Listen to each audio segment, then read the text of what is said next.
the Security Council closed consultations, we noted that two states who made national statements tried to pass them off as the will of the international community. But you're all nuanced and well-versed in what and how the Security Council acts. And I therefore do not need to tell you that the Security Council is a very deliberative institution. It works in a very considered manner. Its outcomes are provided to all of us through the President. So if national statements try to masquerade as the will of the international community, I thought I will come across to you too and explain our national position. And what is that? Our national position was and remains that matters related to Article 370 of the Indian Constitution are entirely an internal matter of India. These have no external ramifications. The recent decisions taken by the Government of India and our legislative bodies are intended to ensure that good governance is promoted, socio-economic development is enhanced for our people in Jammu and Kashmir and Ladakh. You are aware this morning that the Chief Secretary of the State of the Union Territory of Jammu and Kashmir announced a whole set of measures that the government is undertaking to move towards normalcy. We are gratified that the Security Council in its close consultations appreciated these efforts, acknowledged them, and indicated that this is the direction in which they would like the international community to move. We are committed to gradually removing all restrictions. You are aware of the timetable for that. Let me also tell you, since the changes internal to India have not made any difference to our external orientation, India remains committed to ensure that the situation there remains calm and peaceful. We are committed to all the agreements that we have signed on this issue. We note that there were some who tried to project an alarmist approach to the situation, which is far from the ground realities. Of particular concern is that one state is using terminology of jihad against and promoting violence in India, including by their leaders. Friends, violence is no solution to the problems that all of us face. We are committed to and inconsistent with our previous position that all issues between India and Pakistan, as well as India and any other country, will be resolved bilaterally, peacefully, and in a manner that behoves normal interstate relations between countries. We are saddened that terrorism is being fueled, language and incendiary talk of jihad is being mentioned by people who should know better. All of you are understanding of the situation here. I do not need to tell you what was the outcome of the close consultations. You will yourself know about it. We stand ready to continue our efforts towards peaceful resolution of all issues in an atmosphere free of terror and violence. And I'm ready, if any of you are willing to ask any questions, I will take. I understand there are many of you. This is my first time, so I said, please cut me slack. And yes, I will. Don't worry. I will. Please, I'll start with you. And just relax. I will start with you.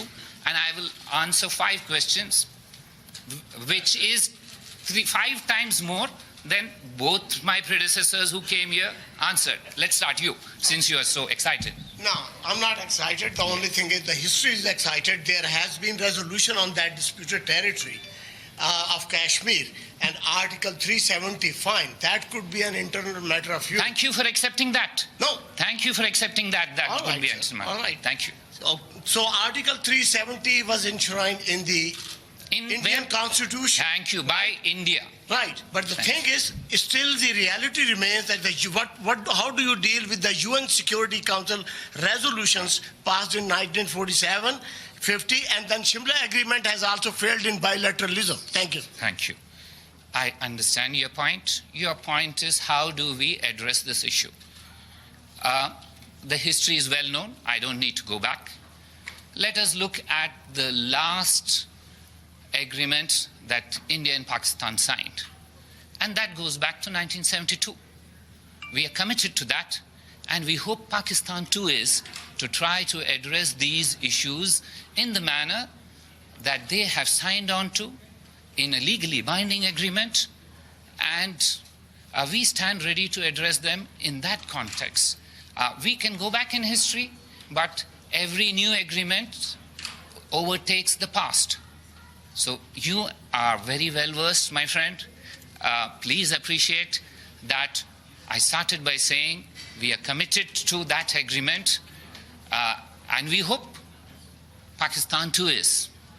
Because if that is so, its action don't seem to be working out with what is in that agreement. Thank you. Yes, sir, I'll answer you. Please. I will answer all my friends from the South Asian continent. Thank you. Number 2. Okay, Ambassador, the fact remains, while you have said all these things, that you're willing to talk and you're ready to talk, but what has happened? The fact remains, India has steadfastly refused to have any meeting with Pakistan for one reason or another. It has been almost time immemorial. When are you going to sit down with Pakistan and have a meeting? Because, and that's the reality. Thank you. Without Can I answer? Yes, sir. Can I answer the question? Let's be specific about questions. If your question is whether India and Pakistan have talked, let me tell you, I have been a member of many delegations to Islamabad. You're aware of that. I myself served as an Indian diplomat in Islamabad. So please understand, there are normal diplomatic ways of dealing with countries when countries deal with each other. That's the way to do it. But using terror to try and push your goals is not the way that normal states behave in. No democracy will acknowledge or accept talks when terror thrives. Stop terror to start talks. Yes, sir.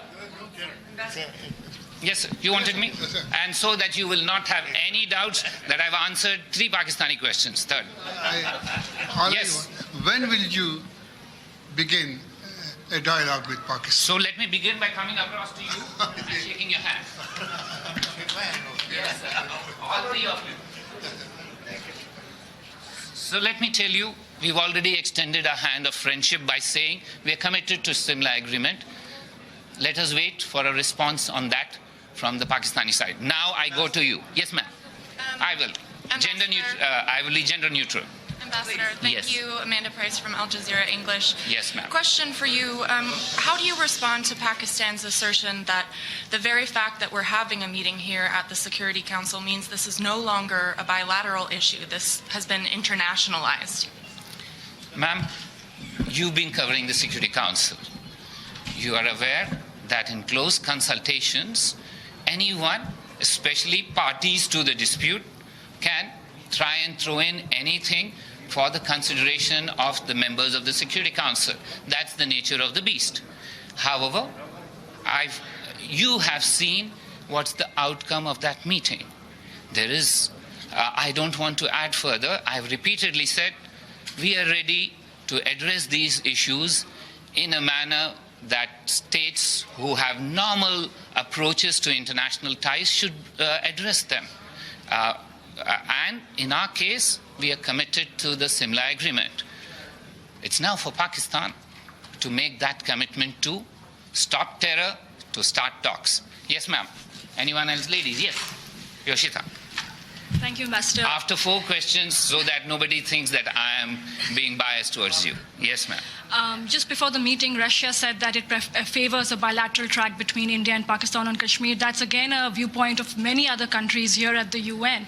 So again, in a way that Pakistan said that it's internationalizing the issue, but with other countries not in favor of that, how do you see this, given the fact that other countries are saying it's a bilateral issue? Yeah. I do not, like my predecessors, take on the responsibility of speaking for the Council. The Council has spoken. It's pretty clear. All of you are aware of what outcomes are there. I will not comment on it. Let me tell you, India's commitment to address these issues on the bilateral track has very broad acceptance globally. Anyone else? Yes, just one minute. Thank yes. you, Ambassador. Yes. You always had a complaint that I never spoke with you. Yes. I'm ready now. Yeah. And this is the 5th, but I will give you 1/6. Mr. Ambassador, you spoke about normalization and removing the restrictions in Kashmir. So are you here admitting that there is something wrong that happened? 1 second. One question at a time. I never answer more than one. How India is going to address the will of the Kashmiri people? True. Thank you. So let me tell you, there is something called prevention is better than cure. The measures that we took were preventive in nature. They were designed to stop terrorists from bleeding our people. You've noticed that in the 10 days that have passed, there are no casualties. There are no fatalities. That's because every effort was made to work to ensure that our people in Jammu and Kashmir are not adversely affected in terms of their lives. Yes, there's always a difficulty that sometimes these will lead to restrictions. We acknowledge that. We are an open society. We acknowledge that. But it's a balance of choice that the administrators on the ground should make, not journalists here or diplomats here. Please allow them the space and time to address these issues. They have controlled the situation. You have seen there's not one fatality. In similar situations in large parts of the world, including previously in Jammu and Kashmir, there have been large fatalities if such a issue arises. So please give us some time. We are addressing it in a democratic manner, in a manner that we are committed to address difficulties that our people in Jammu and Kashmir are facing. So last question, ma'am. You talked about Pakistan promoting extremist elements in the region. What do you have to say about the international organization accusing Indian troops and soldiers committing human rights violation in Indian-administrated Kashmir? I don't know what you're talking of. International organization, the UN didn't say anything. I don't go by... well, madam, yes, let's go one by one. Let's go. Please, I will answer. Right. There is nobody which is intergovernmental in nature which has accused India of anything that you're saying. Anything. Please, let me explain. You've asked your question. Please cut me that slack. Give me that slack. I'm new to this game. Please understand that. So, no intergovernmental organization in the world has ever said anything about Indian democracy, India's commitment to human rights. We are the country who started issues of apartheid at the UN. None of you who are talking about this were even worried about that. Don't forget, India was the country which changed the charter of the Human Rights Declaration from... Please, it's fair. You had your chance. Allow me to speak. We are not in a debate. We are in a question and answer modality. So, we are the country which changed the word all men are born equal in the Human Rights Charter to all humans are born equal, signifying men and women are equal. So please, our constitution is an open book. Our legislature is an open book. Put on the TV, you will see we have different shades of opinion in India. There will be issues discussed, and if there are issues, these will be addressed by our courts. We don't need international busybodies to try and tell us how to run our lives. We are 1 billion plus people. We know how to do, and a commitment to democracy, unlike those who are now trying to speak to me, have no, whose experience is extremely limited. We have vast experience. We will fulfill our goals. We are committed to addressing the difficulties some of our people have, and please give us the time and space to address these. Thank you very much. Don't these restrictions undermine India's image as democracy, as an open democracy? Usually I wouldn't have answered because, as I said, none of you answered a question. People who came here and just walked off. As a representative of an open democracy, I am ready to answer. Please, please, please, let me answer this. Speaking about India's track record and these new restrictions, don't they undermine that image of being an open democracy? So, public order is integral to ensuring that democracy prospers.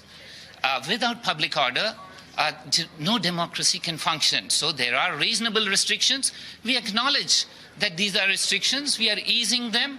Again, let us not here decide what and to what extent and how fast this is done. There is a pace. There is a trajectory. The trajectory is clear.